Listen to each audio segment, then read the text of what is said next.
இறைமகன் இயேசுவில் எனக்கு மிகவும் பிரியமானவர்களே, அருள்தாரும் இயேசுவே நிகழ்ச்சியின் மூலமாக மீண்டும் உங்களை சந்திப்பதிலே மகிழ்ச்சி அடைகிறேன். இல்லங்களில் இரக்கத்தை விதைப்போம் என்னும் தலைப்பிலே இன்றைய நாளிலே நாம் சிந்திக்க இருக்கின்றோம். மார்க்கு நற்செய்தி அதிகாரம் 6 இறை வார்த்தைகள் 30 முதல் 34 முடிய. திருத்தூதர்கள் இயேசுவிடம் வந்து தாங்கள் செய்தவை கற்பித்தவையெல்லாம் அவருக்கு தெரிவித்தார்கள். அவர் அவர்களிடம், நீங்கள் பாலை நிலத்திலுள்ள தனிமையான ஓர் இடத்திற்கு சென்று சற்று ஓய்வெடுங்கள் என்றார். ஏனெனில் பலர் வருவதும் போவதுமாய் இருந்ததால் உண்பதற்கு கூட அவர்களுக்கு நேரம் கிடைக்கவில்லை. அவ்வாறே அவர்கள் படகேறி பாலை நிலத்திலுள்ள தனியான ஒரு இடத்திற்கு சென்றார். அவர்கள் புறப்பட்டு போவதை மக்கள் பார்த்தார்கள்.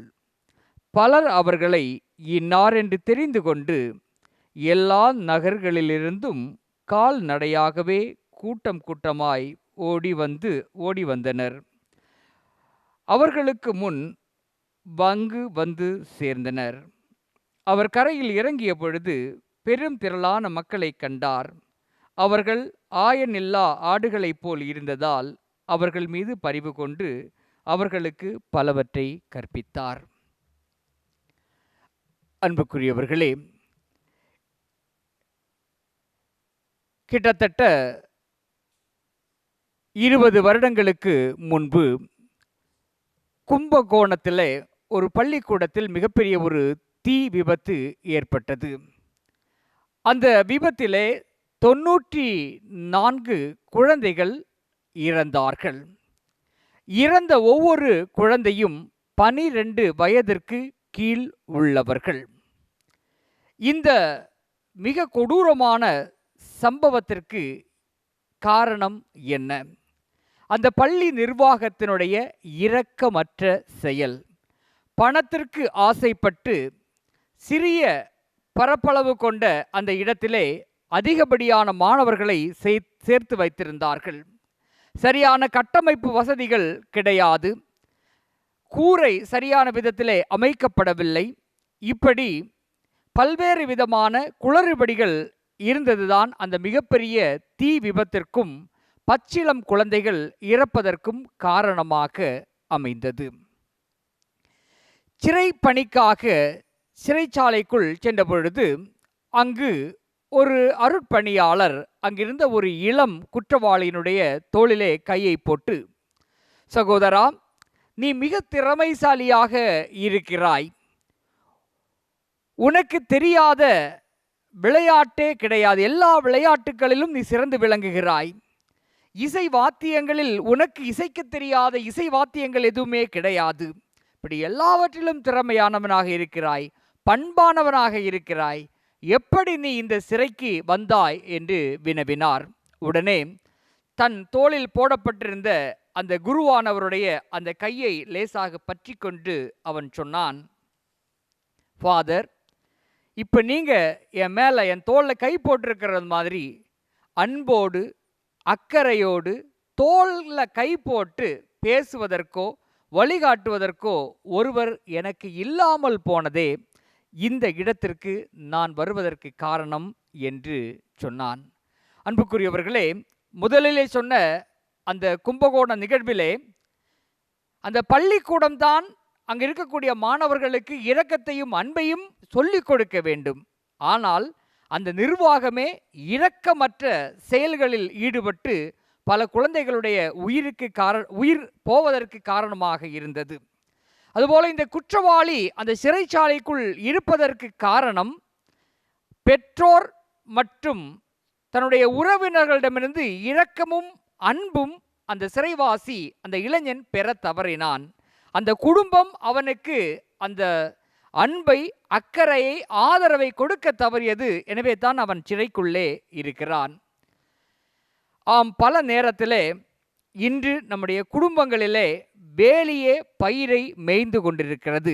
அதாவது இரக்கத்தை சொல்லி வளர்க்க வேண்டியவர்களே அந்த இரக்கத்தை சொல்லி வளர்க்காமல் அந்த குடும்பத்தில் இருப்பவர்களை இரக்கமற்றவர்களாக வளர்த்து கொண்டிருக்கிறது. இந்த வேலியே பயிரை மேய்வது என்று சொன்னால், பல வருடங்களுக்கு முன்னதாக இன்று இருப்பது போல நவீன வேலிகள் எல்லாம் இருக்கவில்லை. ஆகவே பயிர்களை பாதுகாப்பதற்காக மரவேலிகளை அமைத்தார்கள். உயிர் வேலிகள் என்று சொல்லுவார்கள். அதாவது தாவரங்களை அந்த நிலத்தை சுற்றி, வயலை சுற்றி நட்டு வைப்பார்கள். பல நேரத்திலே அந்த வேலிக்காக நடப்பட்ட அந்த தாவரங்கள் பயிர்களுக்கு இடப்பட்ட அந்த உரத்தையும் தண்ணீரையும் சேர்த்து உறிஞ்சி பயிர்கள் வளர்வதை தடுத்து இந்த வேலிகள் மிக வேகமாக உயரமாக வளரும். இன்னும் சில வேளைகளிலே இந்த வேலிக்காக நடப்பட்ட மரங்கள் உயர்ந்து வளர்ந்து நிழலை பரப்பி அது பயிர்கள் மேலே உயர விடாமல் தடுத்துவிடும்.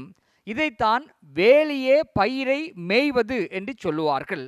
பல நேரத்தில் இன்று நம்முடைய இல்லங்களில் இதுதான் நடக்கிறது.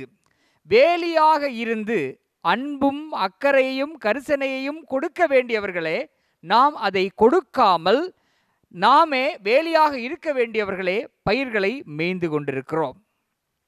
இன்றைய நாளிலே நாம் வாசித்த இந்த நற்செய்தி வாசகத்தில் இயேசுவை இரக்கமிக்க மனிதராக நாம் காண முடிகிறது. அதாவது தன்னுடைய சீடர்கள் பணிக்காக செல்கிறார்கள். தங்களுடைய நற்செய்தி அறிவிப்பு பணியை எல்லாம் முடித்துவிட்டு களைத்து சோர்ந்து போய் இயேசுவிடம் வருகிறார்கள். அவர்கள் களைப்பாக இருந்தாலும் அவர்களுக்கு தொடர் பணி இருந்தது. அவர்களை காண்பதற்காக, உதவிகளை பெறுவதற்காக பல மக்கள் ஆர்வமாக அந்த இடத்திலே இருந்தார்கள். இருந்தாலும் அந்த சீடர்களுடன் மீது கொண்ட அக்கறையினால் அவர்கள் களைப்புற்று இருப்பதை அறிந்த இயேசு ஓய்வெடுங்கள் என்று சொல்லி பாலை நிலத்திற்கு, தனிமையான ஒரு இடத்திற்கு அவர் அழைத்து செல்கிறார். இன்னைக்கு பல குடும்பங்களில் பெற்றவர்களை பிள்ளைகள் தாங்கள் கேட்பதை தரக்கூடிய பொருட்களை தரக்கூடிய ஒரு இயந்திரமாக பார்க்கிறார்கள். இன்னைக்கு பல பெற்றோர்கள் 2 ஷிஃப்ட் 3 ஷிஃப்ட் வேலை பார்க்குறாங்க. இரவு கண்விழித்து வேலை பார்க்கிறார்கள். ஓய்வு கூட எடுக்காமல் அந்த லீவு நாட்களில் கூட இன்னொரு வேலைக்கு சென்று, மாற்று வேலைக்கு சென்று இந்த பிள்ளைகளுடைய தேவைகளை நிறைவேற்றி கொண்டு இருக்கிறார்கள். ஆனால் பல நேரத்தில் இந்த பிள்ளைகள் பெற்றோருக்கு உதவியாக இருப்பதில்லை. அப்பாவுக்கும் உடம்பு வலிக்கும், அப்பாவுக்கும் ஓய்வு வேண்டும் என்றெல்லாம் அவர்கள் நினைப்பது கிடையாது. தாங்கள் கேட்பதை அவர் தர வேண்டும், தாங்கள் கேட்பதை தரக்கூடிய ஒரு இயந்திரமாக பெற்றோரை பிள்ளைகள் பார்க்கிறார்கள். ஆனால் இயேசுவிடம் அந்த மனநிலை இருக்கவில்லை. மாறாக இரக்கத்தோடு களைத்த சீடர்களை ஓய்வெடுக்க அனுப்புகிறார். இது முதல் பகுதி. இரண்டாவது பகுதியிலே ஓய்வெடுக்க சென்ற இடத்திலும் மக்கள் கூட்டம் கூட்டமாக வருகிறார்கள். அதிக எண்ணிக்கையிலே அவர்கள் வந்து அந்த இடத்திலே இருக்கிறார்கள். எதற்காக என்றால் இயேசுவினுடைய வார்த்தைகளை கேட்பதற்காக, தங்களுடைய பிணிகள் நீங்கி ஆறுதல் பெறுவதற்காக அவர்கள் அந்த இடத்திலே ஒன்று கூடி இருக்கிறார்கள். ஆயன் இல்லா ஆடுகளைப் போல சோர்ந்து வருந்தி இருந்த அந்த மக்களை பார்த்து இயேசு கனிவு கொண்டு இரக்கம் கொண்டு அவர்களுக்கு பணி செய்ய தொடங்குகிறார். இந்த இடத்துல நாம் இருந்திருந்தால் என்ன செய்திருப்போம்? ஓய்வுக்காக சென்ற இடத்திலும் உதவி கேட்டு வந்தால் கோபமான வார்த்தைகளால் ஏசியிருப்போம். ஆனால் இயேசு அப்படி செய்யவில்லை.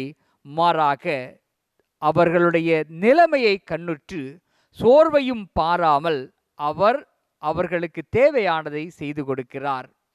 அவர்களுடைய நோய்களை நீக்குகிறார். அவர்களோடு உரையாடுகிறார், உறவாடுகிறார். இப்படி இயேசு இரக்கமுள்ள மனிதராக இருக்கிறார். இந்த இரக்க குணம் எங்கிருந்து இயேசுவுக்கு வந்திருக்கும்? நிச்சயமாக அன்னை மரியாளுடைய வாழ்வோடு அவருடைய குணநலன்களோடு ஒப்பிட்டு பார்க்கும்போது இதே இரக்க குணத்தை அன்னை மரியாவுடைய வாழ்க்கையிலும் நம்மால் தெளிவாக காண முடியும். நிறைய உதாரணங்கள் சொல்லலாம். மிக முக்கியமான 3 உதாரணங்கள். கானாவூர் திருமண நிகழ்வு. அங்கு யாரும் அன்னை மரியாவையோ இயேசுவையோ வேண்டி கேட்கவில்லை. இங்கு அற்புதம் செய்ய வேண்டும், எங்களுக்கு ரசம் வேண்டும், ரசம் தீர்ந்து விட்டது என்று யாரும் மன்றாடவில்லை. மாறாக அந்த சூழலை கண்ணுற்று, அந்த குடும்பத்தினருடைய நிலையை கண்ணுற்று இரக்கம் கொண்டு, இயேசு விரும்பாத போதும் கூட மறைமுகமாக இயேசுவை கட்டாயப்படுத்தி அந்த இடத்திலே அவர் புதுமை செய்ய வைக்கிறார். கானாவூர் திருமண நிகழ்விலே தண்ணீரை ரசமாக மாற்றி தீர்ந்து போன அந்த ரச பிரச்சனையை அந்த இடத்திலே சரி செய்து வைக்கிறார். அதாவது அன்னை மரியாள் இரக்கமிக்கவராக அந்த இடத்திலே செயல்பட்டு துன்பத்தில் இருந்த அந்த திருமண வீட்டாருடைய கண்ணீரை துடைக்கிறார். இரண்டாவது முக்கியமான சான்று இயேசுவுடைய கல்வாரி பயணம். இயேசுவுடைய கல்வாரி பயணம் தொடங்கியதிலிருந்து முடியும் வரை இயேசுவோடு இருந்த ஒரே நபர் அன்னை மரியாள். தன்னுடைய முதுமை, தன்னுடைய தனிப்பட்ட பிரச்சனைகள், அன்றைய காலத்திலே பெண்கள் வெளியே வரக்கூடாது என்று இருந்த அரசியல் மற்றும் ஆணாதிக்க சிந்தனைகள், இவை எல்லாவற்றையும் தாண்டி தன் மகன் மீது இரக்கம் கொண்டு, தன் மகன் மீது கனிவு கொண்டு, தன் மகனோடு இந்த துன்ப வேளையிலே இருக்க வேண்டும் என்று முடிவு செய்து அவர் இயேசுவினுடைய அருகில் அவர் இருக்கிறார். இந்த கல்வாரி மலை உடனிருப்பு அன்னை மரியாவுடைய இரக்கத்திற்கு இன்னொரு முக்கியமான சான்றாக இருக்கிறது. மூன்றாவது சான்று பெந்தேகோஸ்தே நிகழ்வு. இயேசுவினுடைய சீடர்கள் இயேசுவினுடைய இறப்பிற்கு பின்பு அடுத்து என்ன செய்யலாம் என்று தடுமாறிக்கொண்டிருக்கிறார்கள். தடுமாறிக்கொண்டிருக்கக்கூடிய அந்த சூழலிலே அன்னை மரியாள் அவர்களோடு இருந்து அவர்களை ஒன்றாக ஜெபிக்க தூண்டுகிறார். அவர்கள் ஒன்றாக இருந்து ஜெபிக்கும் போது பெந்தேகோஸ்தே நிகழ்வு அங்கு நடக்கிறது. தூய ஆவியானவர் அவர்கள் மீது எழுந்து வருகிறார். அதிலிருந்து புதிய உற்சாகத்தோடு நற்செய்தி பணியை அவர்கள் தொடங்குகிறார்கள்.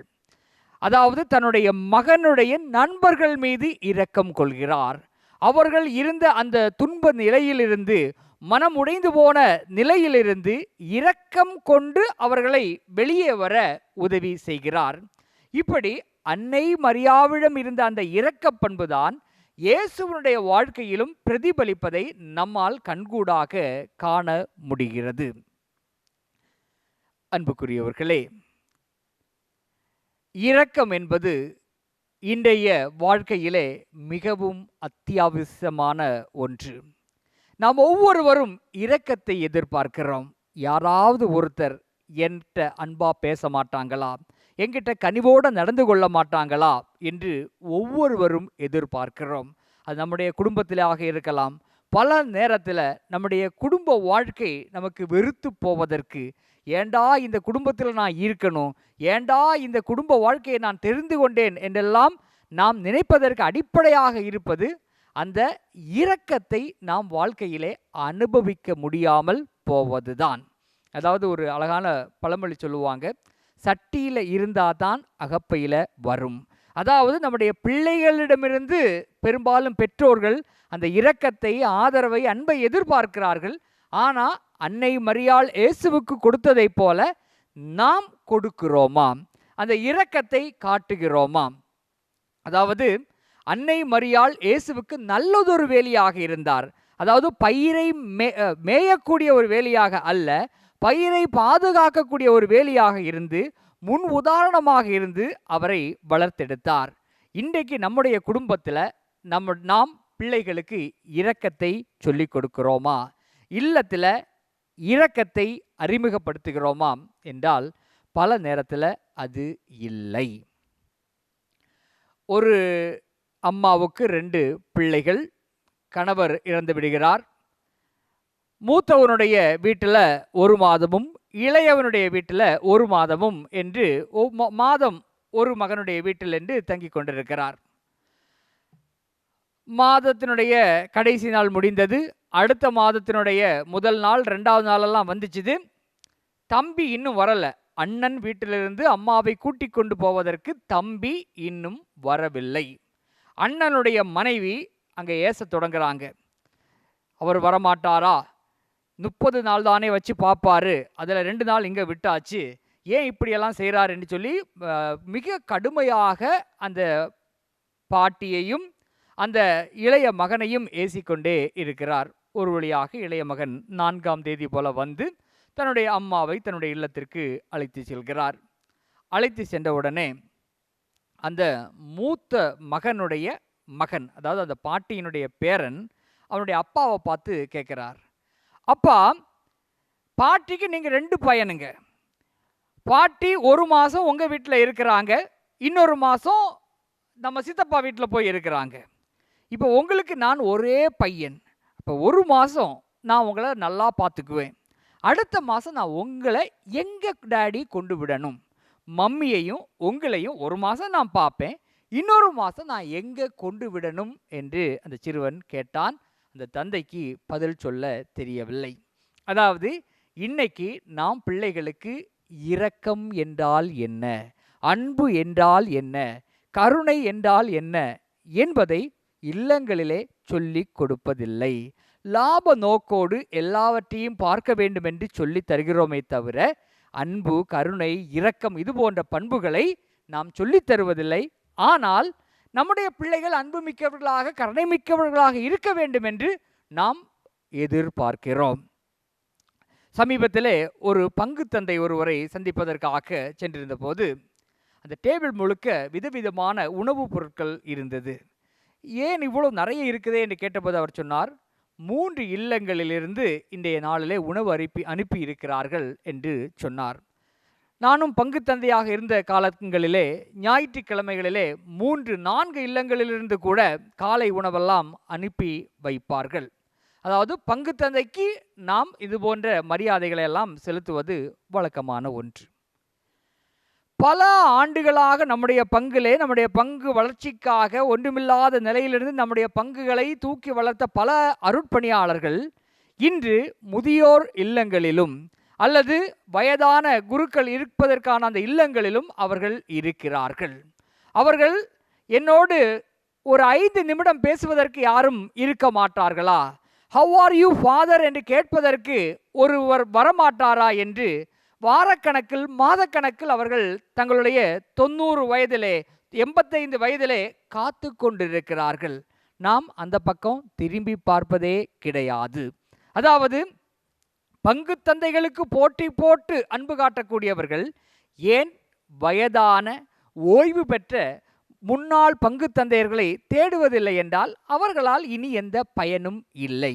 இது போன்ற நடவடிக்கைகளை நம்முடைய பிள்ளைகள் பார்க்கும்போது, அதாவது நம்முடைய பெற்றோரை மதிக்காத தன்மையை, நம்முடைய பழைய அருட்பணியாளர்களை மதிக்காத தன்மையை நம்முடைய பிள்ளைகள் பார்க்கின்ற போது அவர்கள் என்ன கற்றுக்கொள்வார்கள்? அதாவது இரக்கத்தை அடியோடு நாம் அவர்களுக்கு சொல்லிக் கொடுக்காமல் மறைத்துவிட்டு, என் மீது இரக்கம் காட்டு, நான் வயசான காலத்தில் என்ன பத்திரமா பார்த்துக்கணும், அப்பாவை அன்பு செய்யணும், அப்பா களைச்சிருந்தா கொஞ்சம் ஆறுதலாக இருக்கணும் அப்படின்னு எல்லாம் எதிர்பார்ப்பது சரியான ஒரு செய்கை கிடையாது. ஆகவே நம்முடைய இல்லங்களில் நாம் இரக்கத்தை சொல்லிக் கொடுப்போம். அதாவது வேலியே பயிரை மேயாமல் அன்னை மரியாவை போல பிள்ளைகளை பாதுகாக்கும் நல்ல வேலிகளாக நம்முடைய குடும்ப உறுப்பினர்கள் மீது அன்பும் அக்கறையும் கொண்டவர்களாக வாழ முயற்சி செய்வோம். ஆமேன்.